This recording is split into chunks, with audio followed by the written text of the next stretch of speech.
Hey everybody, Reed Price here. I play the role of Rob Shandon on Sullivan's Crossing, and you're listening to Corman Productions' Deep Dive TV Podcast with Dave and Stacie.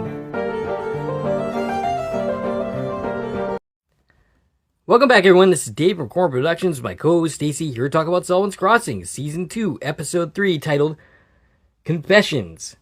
The episode's description reads as follows. Maggie, Cal, Lola, and Sydney work together to help Edna secure the campground for an upcoming storm as they wait for Frank and Sully to return from their road trip. Frank tries to get Sully to quiet his mind long enough to figure out what's troubling him, and Maggie helps a camper with PTSD.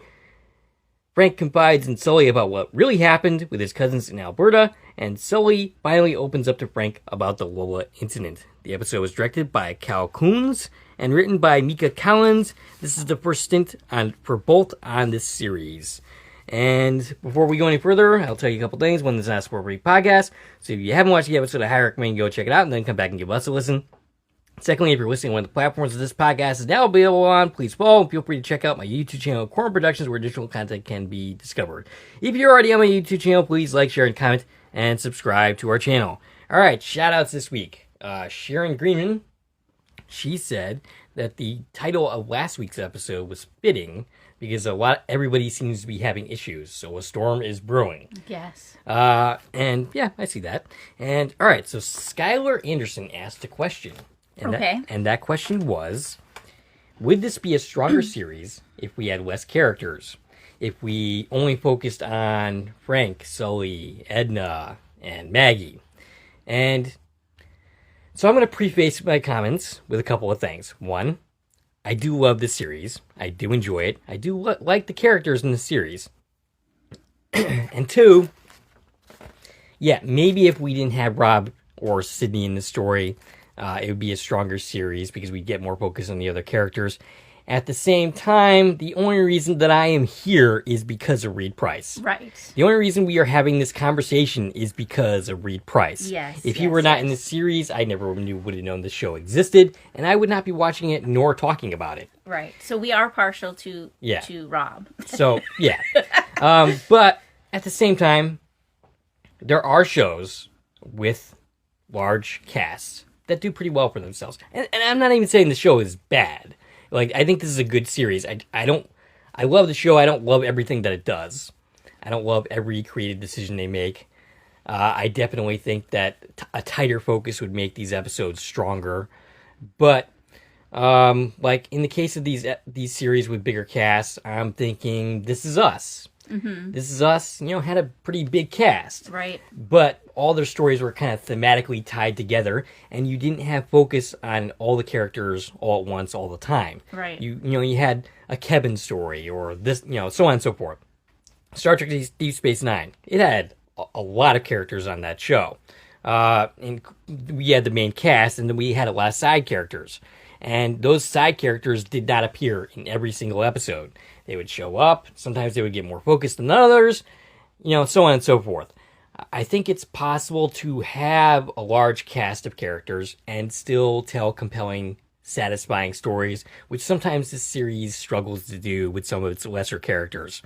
I think the trick would be maybe you don't need Rob in every single episode. Right. Maybe you have a Rob story where he gets a huge focus episode and we tell a satisfying story.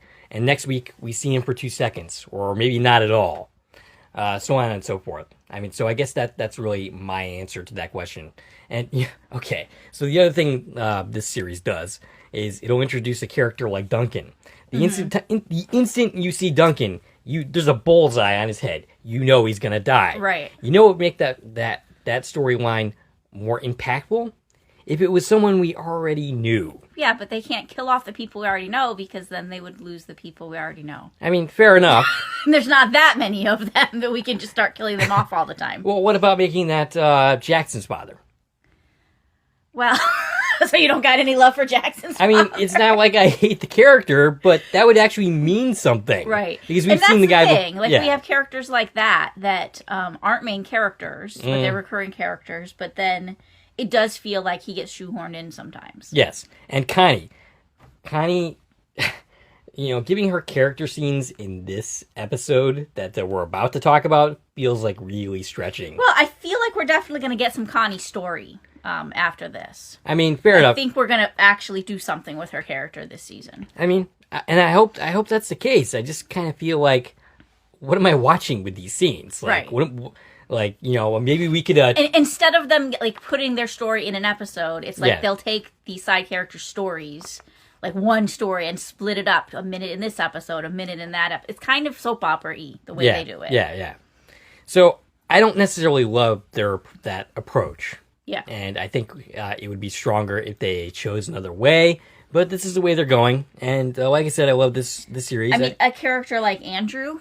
I feel like they're going out of their way to include him in every episode. Right. I mean, we didn't see him last week, but still. But when he does appear, it's like, why are you here? Yeah, get off my screen. We just have to have a phone call with you? Why? Right, yeah. It's like, you're not important to this story at all. And I hate you and I can't stand you.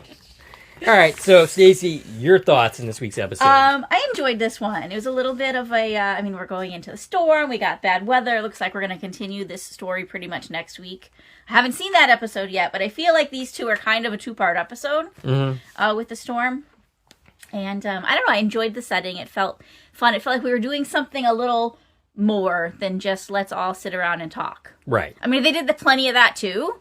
But I felt like there was like a plot moving forward with this storm coming, and everybody had something to do other than let's sit around and, talk about how terrible we are.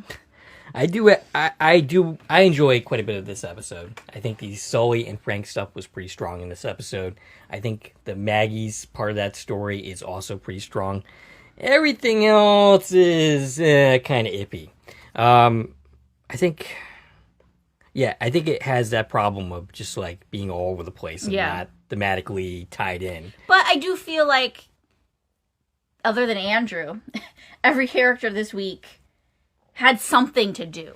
Like, we didn't just see them, here's Connie for no reason. We saw her doing something, towards the bigger plot, which is this storm, Right, yeah. So they weren't completely disjointed stories. I mean, like, in the case of Rob, like, he's kind of, like, shafted. Rob's been frustrating me, honestly, the last couple episodes. Yeah. He needs to do something. Right, yeah. I mean, all he's been doing is like, I got it. Leave me alone, I got it. And he obviously don't got it. Is that because we're not giving the character enough focus, or because you're just generally frustrated with Rob? I mean, yeah, I think that if we're going to tell his story, we need to tell his story. Because I don't feel like the scenes he's gotten have done the character any good so far. I agree. This season. This episode in particular is really, like, that's where I feel like some of these scenes that are kind of unnecessary, maybe we should be giving it to Rob here. So that because it's just like, we're putting him in jeopardy. Oh, never mind. Like, what was the point of that? I mean, it's things like that kind of bug me. So Lola almost is a human being this week. Yeah. I liked seeing her step up a little bit. And I have issues with her as well. There were moments she ruined it, sure. Right, yeah. But there were these little glimpses of she feels like a person right now. Yay. Right. Frank gets the dumbass award for me this week. I don't know what he's thinking, but he makes one bad decision after another. I mean, it was bad enough last week. He's literally putting people's lives in danger by setting off the fire alarm and making people evacuate a hospital. Yeah. Thinking that they're just going to get away with leaving the hospital. Right. And now, like, I get what he's trying to do for Sully. I do. But he knows there's a storm coming. Right away, he's like, there's a storm coming. I can feel it. If you know there's a storm coming, why are you sitting at the beach? Not only that, but they're sitting in a shack. Like, right. Is that going to even make it through the storm? Like, exactly. Yeah. He's putting them both in a really dangerous situation, and I get they don't have a cell phone. They didn't get the storm alert. Okay. But he keeps telling us that he knows it's coming. That's the other thing is storms you get in advance. You know when a hurricane is coming. We knew last week. It was on the announcement at the diner. Right. Yeah. But they all act like, oh shit, there's a storm coming. Yeah, the minute they get like the actual text alert, it's like it was on the diner last week, which was this morning. Like the news was talking about they already it. should have been preparing for the storm. And also, when they're like, "Oh, it's a Category 1," I went, "That's it? Yeah. That's what all the fuss is about?" Right. Like, didn't we just have a Category 5 come through? Right. Like, that's what, I mean, not here, but that's what, our friends are dealing with. Mm-hmm. And that's what's been in the news. It's like this Category 5, and we're talking about, reclassifying to call it a 6. And they're like, there's a Category 1 coming. It's like, oh, okay. So you guys are going to get some rain. But then you get an upgrade to Class 2, so there's that. I did. All right, so do we have anything else to say before just diving in? I think we're like... Yeah, let's go for it. Okay, so the episode begins where we left off. There are fire trucks at the hospital and the ambulances. Cal and Maggie arrive at the scene and encounter Raph, who radios with Connie. And it seems they've discovered that someone was just smoking in the room, and that's what all the fuss is about. So Cal and Maggie end up entering after the building is cleared.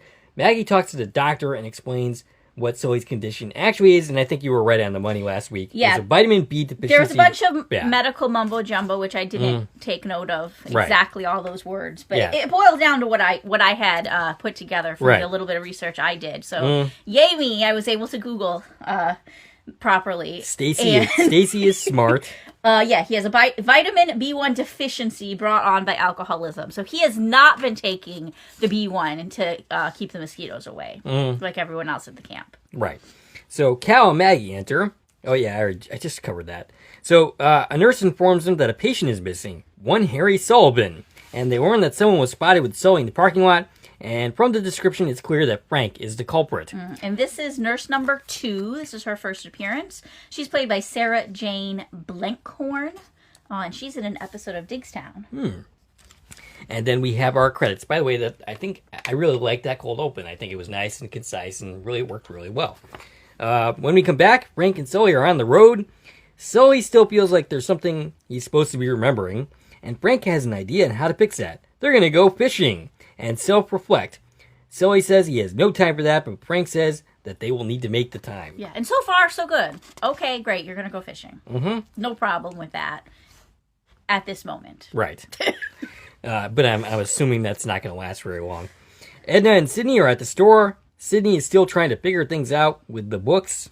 And we learn why she's having such a hard time here. It's because she doesn't actually have access to any of the bank accounts. Right. Only Sully has that.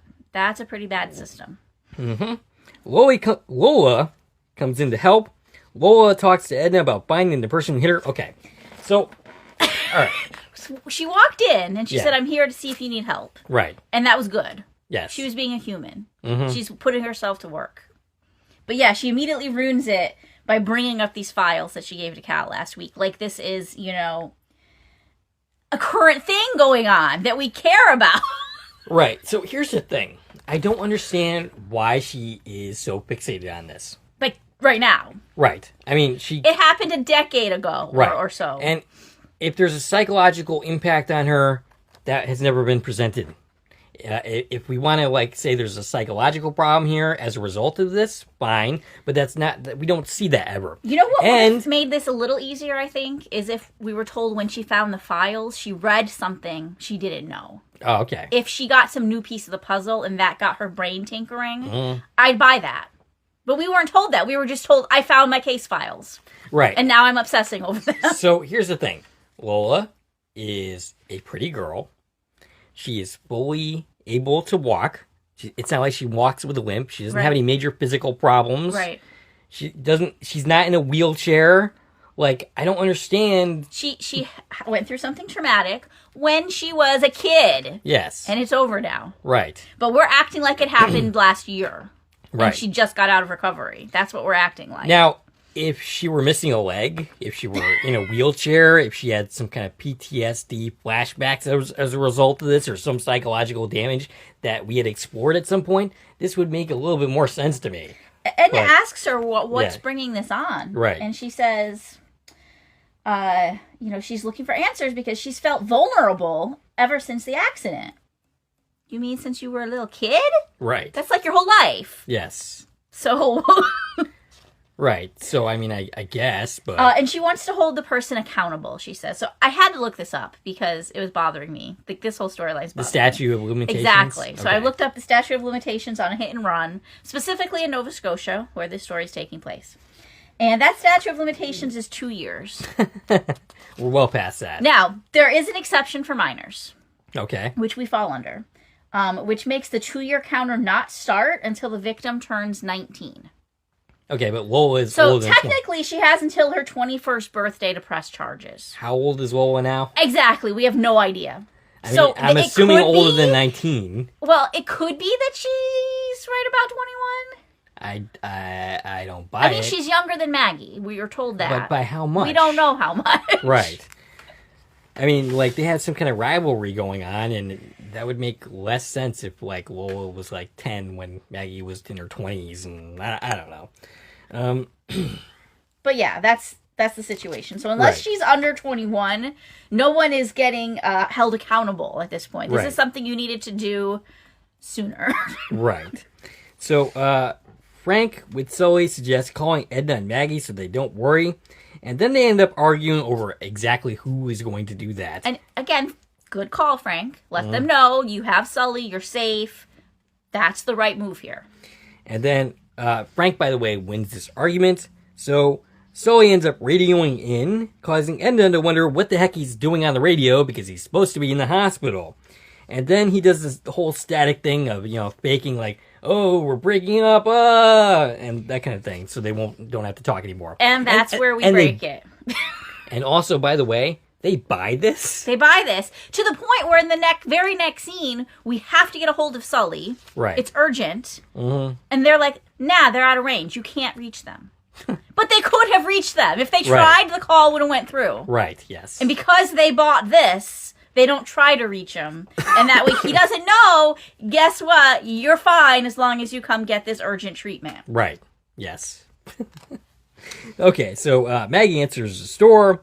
Lola, Sydney, and Cal and Edna are talking about the situation. She reveals that doctors were wrong about the Alzheimer's, which would be good news, but the situation requires immediate medical attention. They all get hurricane warnings, and this is when they all learn that a hurricane is coming. Because apparently nobody paid attention to the radio. Yeah, these are a bunch of dumbasses. So Connie rallies the troops to prepare for the storm, and Edna and Co get ready to prepare for the storm back at the store. And look, Connie and Rafe do have helpers. Yes, they had a whole team, lots of them. I know. Just none of them are allowed to talk. Right, no. So Frank takes Sully to a spot. It's by basically by the ocean or whatever. Yeah, there's a lighthouse there, a little fishing cabin that apparently they used to go to. And this is where Frank's like, oh, a storm is coming, so go home. Or back to the hospital. Or... Go somewhere that's not, the place where a storm hits. Right. So Cal and Maggie work on securing the boats. As a kid, she says that Sully made her feel safe during the storms. And Pete the vet walks by. She says, hi, there's a storm coming. You might want to take cover or something. And he's kind of brusque with her. And then Cal basically says the exact same thing. And he's like, oh yeah, thanks for the warning. Yeah, Cal had to save the day again because Cal knows how to talk to him. But it's not like Maggie was all that different in the message. Okay, so Maggie said something along the lines of, you need to leave your camper and go somewhere more safe. Gotcha. Cal was like, I'd hate for something to happen to your camper. Ah, gotcha. It was the wording. Yeah, it was like the concern for the things that are important to him. Mm-hmm. Gotcha. And I think he just doesn't like Maggie. No, I mean, that much is pretty obvious. So Cal ends up talking about his own experiences, his own childhood experiences, which we got a hint of back in the previous episode. And then fucking Andrew calls. That's all right, I just had to say it that way. And he's all like, oh, I hope you get out of there safely. And she ends up... He didn't say, I hope you get out of there safely. He was like, can you leave? Right. Before the storm hits? Right. Why are you still at the campground? You should be on an airplane. That's what he's saying. Screw everybody you know. Screw your dad's business. Leave. Right. That was his stance in it. So she updates him about Sully, and then he seemingly gets jealous about Cal's presence. He does. Yes. You know what? Get off my screen, Andrew. Seriously, just leave. They're not dating anymore, by the way. Yes. He also does not know about the baby. Right. So it's not like you can say he's concerned about that. Right. No. He's just being Andrew. Yes. So Sully and Frank enter the cabin. Frank says it's fishing.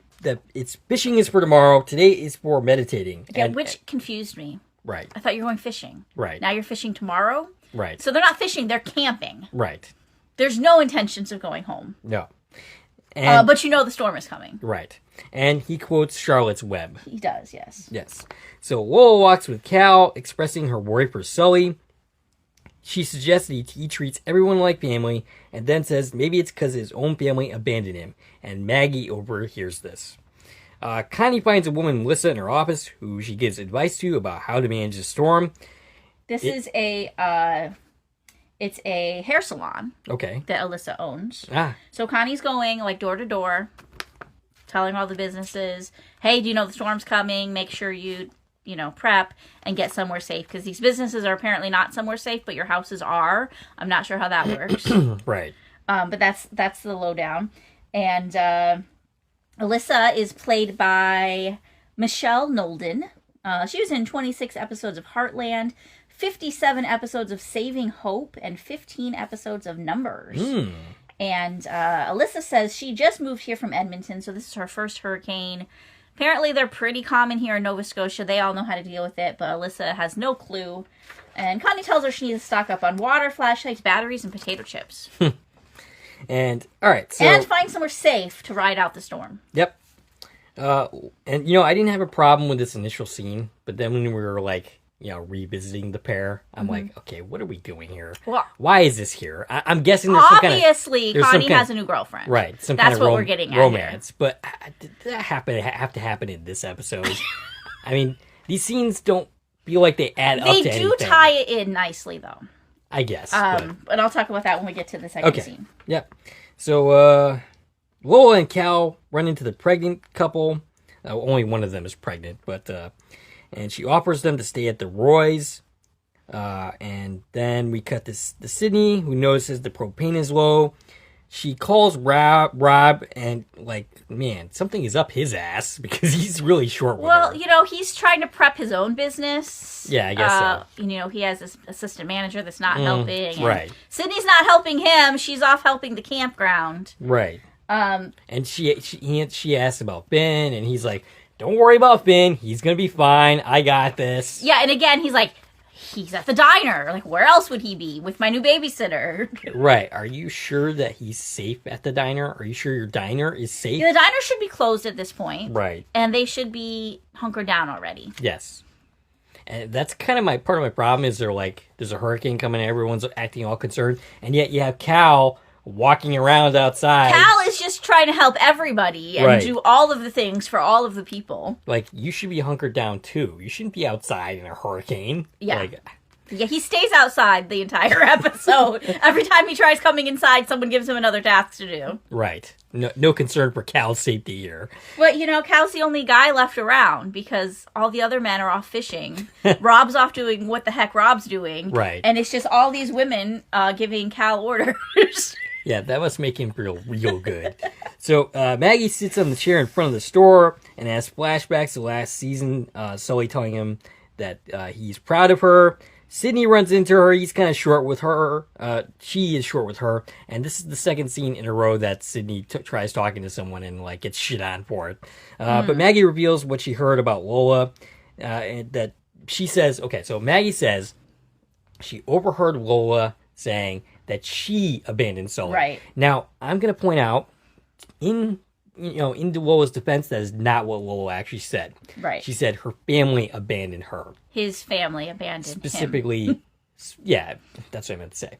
But specifically that Phoebe abandoned her. Right. It was not... Maggie was a child. You can't hold... These weren't exactly. her decisions. Right. You can't hold Maggie accountable for what happened as a kid. She had no agency. That was all directed by her mother. Right. And unfortunately, Walter as well. We know how he was culpable in that as well. Right. Now, she could, feel bad for how she acted as an adult, but I'm pretty sure that Phoebe and Walter poisoned the well. Sure, they did. So that's not... But that's what's happening, is she feels guilty that...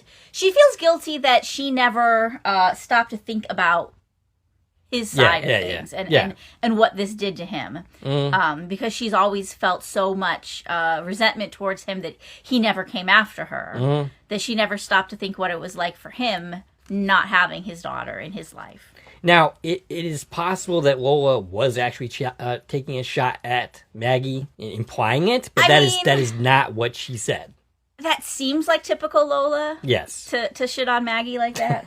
Now I'm going to point out the whole point of this moment without all these conversations was to get these wicker chairs moved into the outpost so they don't fly away. And instead, 2 different times Maggie sits down and has conversations on them instead of picking them up and moving them. They are sure lollygagging about getting this prep done. Right. Like, you could have picked it up and moved it while you were talking. Yep. Yeah, kind of reminding me of Adam a little bit here. But anyway. So she says she never looked at things. Oh, yeah, all right. Okay, so we covered that. Sully and Frank. Sully ends up revealing he's worried about ending up like his father. And Frank ends up telling him about his bad time in Alberta. So they end up bonding over that. And these are very good scenes. I like the acting. I do really enjoy this friendship between the two of them. Yeah. Even though I don't think that either one of them should be here right now. But they shouldn't be here. They should be talking about this in a storm shelter. Yes. So yeah, we finally learned what happened in Alberta. And basically, he went back trying to get his mother's regalia to give to Edna, but his cousins gave it away because they didn't think it would matter to him because he's half white and they never respected him, basically, is what it boils down to. And of course, Edna doesn't really understand any of that. He didn't tell Edna about the regalia because he thought it would upset her too much.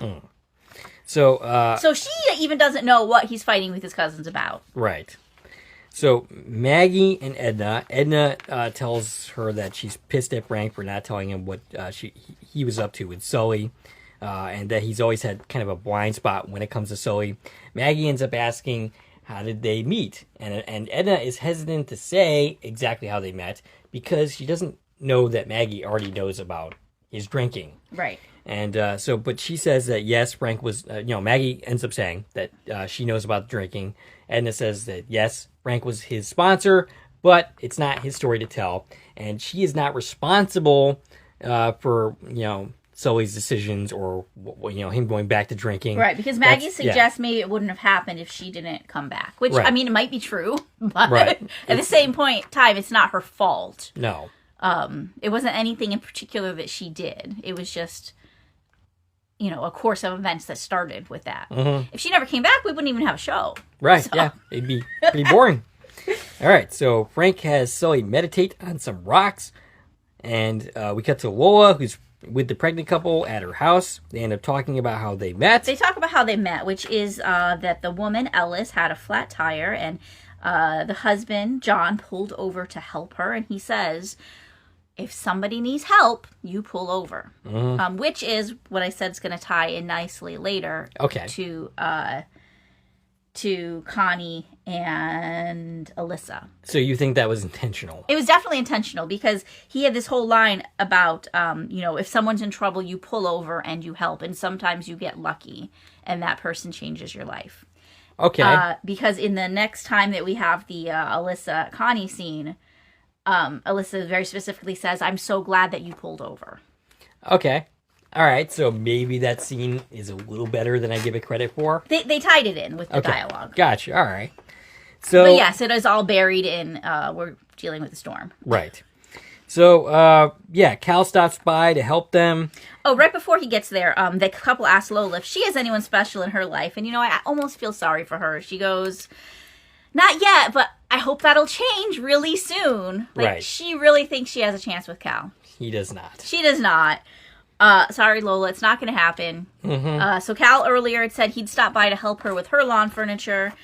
And he gets there, but you can tell he doesn't want to be here. He's like, I really got to hurry because I still have stuff to do at the camp. And John goes to help him. He talks to Lola for all of about 5 seconds, and she looks really deflated that he didn't want to come and ride out the storm with her. Yeah, and Lola just kind of radiates I want him vibes here. And I think Ellis ends up picking up on that. Oh, sure. They share a look that suggests that she totally knows that she has a thing for Cal.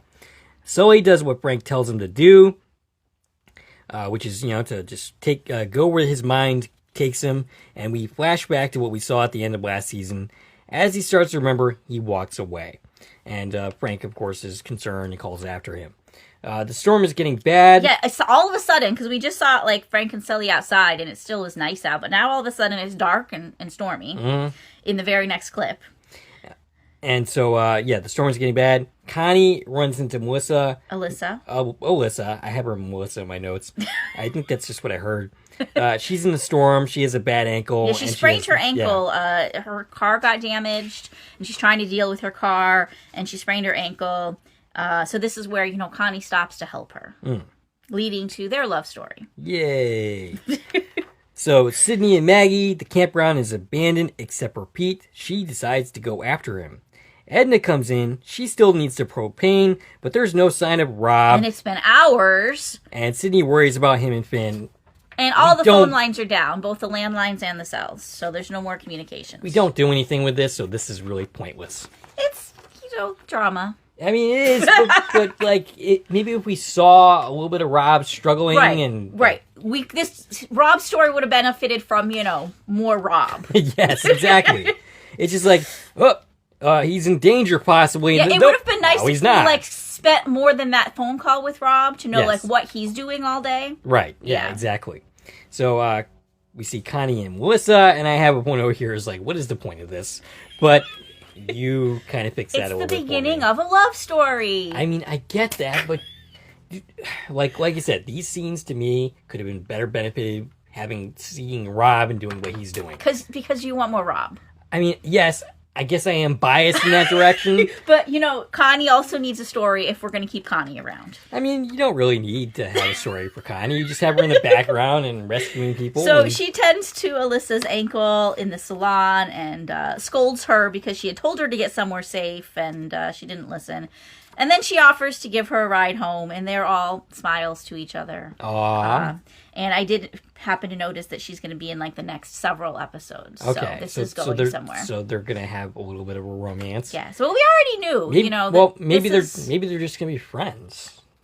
We already know that the reason Connie and Tom, thank you. I'm actually surprised that I remembered his name. It's not on my sheet because he's not on this episode. Yeah. The reason they got divorced is because, she realized she's gay. Oh, we already know that. Yes. Yeah. So fair enough. That's clearly where we're going with this. Yes, gotcha. So Frank worries about Sully. He says he's not feeling so good. Frank says he'll get him home now. And he goes to get the truck. You guys already should not be here anymore, but that's besides the point. Yeah, as soon as you knew the storm's coming, you should have been like, you know what, maybe this wasn't the best plan. Right, yes. So Maggie goes to Pete's camper. It's clear he's having some kind of PTSD flashback. And he comes out of it, sort of, and checks to make sure he didn't hurt her. And then he agrees to go with her. Yeah, she convinces him that she's going to take him and Molly back to the outpost with her. And I'm going to note here, this is why you keep dogs on a leash. Mm-hmm. Maggie cited last week, your dog should be on a leash. Why did she not put this dog on a leash to take this walk in the storm? I guess. I mean, clearly that's going to lead somewhere bad. Mm-hmm. So Lola ends up hanging with the Prego company, the Prego couple. John and Ellis. And then Frank. And they go to bed. Yes. And she's left alone in her living room. And I feel like she's got this look on her face, like she's questioning why she wanted to be a human being. Like, I think she wanted them there because she didn't want to be alone, but now she's alone anyways because they, went to bed. Right. And she's just, sitting there like, now what? Right. So, if we're going to do something with Lola, if we're going to actually tell a decent story here and actually start to know her a little bit better, I would really like that to start happening, soon. Because otherwise, this is a kind of, this goes back to what Skylar Anderson is saying, is maybe less characters would make this a stronger series. I feel like clearly where we're going with her is she's eventually going to learn what happened. And it's going to be what does that do to Lola and Sully's relationship? The only reason I care about that, I don't care about that from the Lola side of this. I care about that from Sully's side. Yeah. Because Sully is the character I know and like and have grown to know. Right. I don't know Lola. I don't understand But how's it going to affect Lola and Sully's relationship? Which will in turn affect Lola and Maggie's relationship and Maggie and Sully's relationship. Right. But no, I hate it. I hate that this is the story we're telling. Right. It's weird. I don't mind that's, I think if we'd taken a different tack with this, it could have been better. But the way they've decided to go about it is awkward. I just feel like every time they bring that storyline up, it doesn't fit.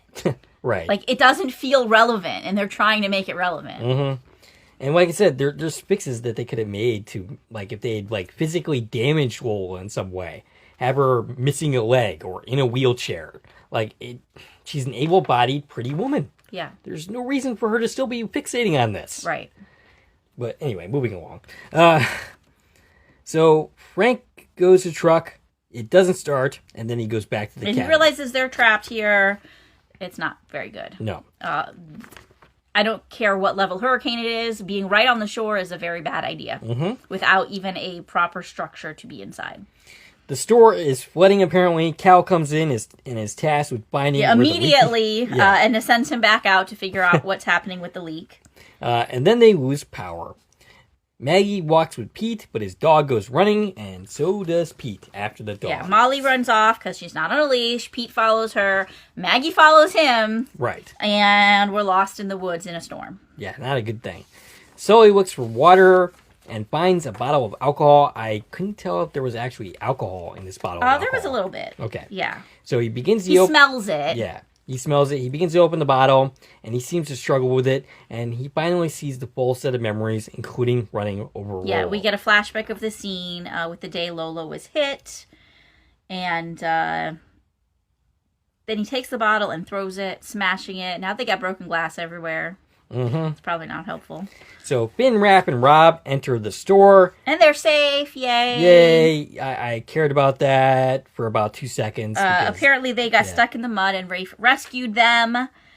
And Cal comes back. Everybody's here except Maggie. Yes. I would have really loved to have seen Rob get stuck in the mud and Raph helping him out. But I guess, whatever. I mean, yeah, that could have been a better scene than the phone call about the propane. Right. Probably. Yes.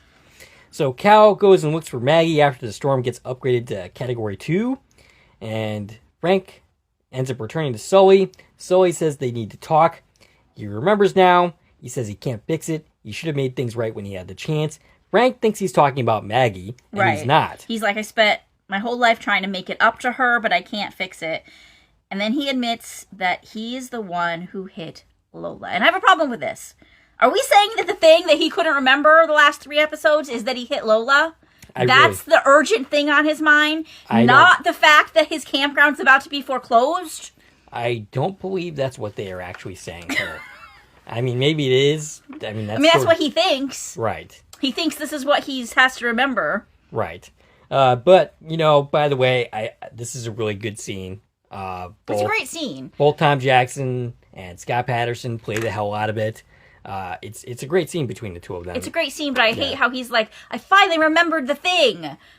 I hit Lola a decade ago. Right. That's not the thing. There's a much more pressing matter that we are not addressing at all. And also, it doesn't matter because you're about to get killed in a storm. Right. This really isn't the place for this conversation. Right. So Maggie is in the storm. She can't find Pete or the dog. Cal ends up finding her. A tree falls, and that's where the episode ends. And I guess we're going to get more storm next week. Yes. I hope it's not going to be like episode 3 last year, where we had the hostage. Well, we end with Frank getting shot. And I thought about that, how that was our action last season. Yeah. And I feel like this storm is a much better story than Frank getting shot. But it can't be over in 15 minutes and then we move on, we did last year. Yeah. Last year we had this really really structured episode where, okay, we deal with this. Yeah, I hope we spend the whole episode still in the storm and not, switching gears halfway through and pretending the storm never happened. Right, yes. Yeah, okay. I'm with you. So, that's it. That's it for this episode. I thought the Frank and Sully material was really strong, despite, the obvious problems with it. And the Maggie side of that is really good as well. Everything else is kind of hit and miss with me as far as how it was handled. The Lola stuff, I really want to like that story, but they're not really presenting it all that well. I mean, there's something there. It's just really clunky. Mm-hmm. And I hope it comes together a little bit. Yeah. Because it is just, it's weird. It feels like it's being pushed on us. On both ends. Both Lola and Sully are dealing with this being the most important thing to them right now. Right. And it doesn't make sense why it's the most important thing right now. I mean, I can understand why this would have a major impact on Sully. I mean, it makes sense that it would. Yeah, But it's also like, it's been a decade. You've been dealing with this for 10 years. Why is it an issue right this minute? And are we implying that Sully did not previously know that he hit Lola all those years? I mean, of course he knew. Right. But he just forgot with his, wet brain memory loss. Right. I got you. But he thinks that's the thing that he forgot, and that's not the thing he forgot. The thing he forgot is that any day now they're going to take his business and his home away from him. Yes. I mean, obviously, we got to get to that at some point. Yeah.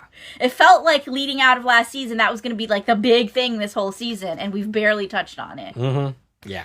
But as far as this storm, where we're at in this moment, I don't know. I feel like something bad has to happen to somebody. Well, we had a tree fall on Maggie, so that can't be good. No. But nobody's safe right now. Everybody's out running around in the woods. Like, can you just go inside, please? Right. Hunker down. Mm-hmm. The only people that should be out, we should be worried about Connie and Rafe because they're the rescue team. Mm-hmm. But everybody's just tramping around. Maggie and Peter out in the woods. Cal's out there looking for her. Rafe's with him. We have a few people sort of safe in the outpost, but is that really a secure building? It's just a cabin also, and we had all our campers abandon their cabins, so maybe you all should have left the campground. Right. Like, maybe you all should be at Roy's house, or Sully's house, an actual house. Right. That's not just a log cabin. Mm-hmm. And then, of course, we have Sully and Frank, who are just, hanging out at the beach. Yeah, it seems like the perfect time to do that, for sure. For sure. All right, so do we have anything else to say? I just want to mention that we did have reprising roles for the young Maggie and young Lola. Maggie is played by Polly Gallant McLean, and young Lola was played by Estelle Trudell, the same two actresses we saw in season 1. I actually don't think any of that was new footage. I'm pretty sure it was the exact same footage we've already seen. I'm sure. I mean, why refilm that? Why not but they got credits for those, of course. And let's see, we met Alyssa this week. We didn't meet Jane again, Rob's apparent love interest. Yes. So we got to get back to her at some point. We didn't see Clover this week. Nope. I hope she gets fired. Maybe she'll get washed away in the storm. Maybe. Oh, shit, I lost my assistant manager. Or, if we're not going to put Lola and Andrew together, maybe we can introduce him to Clover. There we go. Yeah, okay. Yeah, she doesn't seem like to have the get up and go that I'm sure Andrew would prefer. But then again, I don't really care what Andrew prefers. But something pretty awesome did happen. Okay. IMDb was spot on this week. Oh! I didn't find a single discrepancy. Wow, that's pretty rare. At first, I thought there was a discrepancy because it said Phoebe was in this episode. But she was in the flashback. Gotcha. Yes, that's the only place we saw her. But they didn't tell us anybody was here that isn't. And they didn't leave anybody off. So for literally the first time in 13 episodes, IMDb was correct. Wow. With who was in the episode. Pretty sweet. Very first time. And maybe it'll probably be the last time. It might be the last time, yeah. All right. Do we have anything else to say, or we're done? I'm just, I'm eager to see the next episode and see where we go with this storm and what's happening with everybody. And I mean, obviously we know they're going to be safe. But I hope that something happens. Otherwise, it feels low stakes. Like, somebody needs to die or get seriously hurt. Well, I just need somebody to get injured enough that, we make it worth the fact that we were so worried. And, the fact that they're all in really dangerous situations right now. I mean, Cal's been in a dangerous situation the entire episode. So, yeah, maybe a tree goes into Lola's house and... Anyway, or maybe the woman's gonna go into labor. Oh yeah, and then and Lola has to deliver the baby. No, Cal's gonna come do it, obviously. Okay, all right. So we'd like to hear from you. What you think of the episode? What you think of this podcast? Leave a comment. We'll shout you out. Stacie can be reached at. I can reach on Twitter, X, Instagram, and Threads at TV and Coupon Talk. If you like this video and want to support the channel, there are a number of ways to do so. You can follow me on Twitter at Core Productions. You can join one of my Core Productions Facebook pages. You can buy something from the Core Productions or on Zazzle. You can buy me a copy. You can join the Core Productions membership for 99 cents a month. And of course, you can like, share, and comment on this video, as well as subscribing to the channel. And hitting the bell so you're notified when new content drops. This is Dave and Stacie from Core Productions, signing off.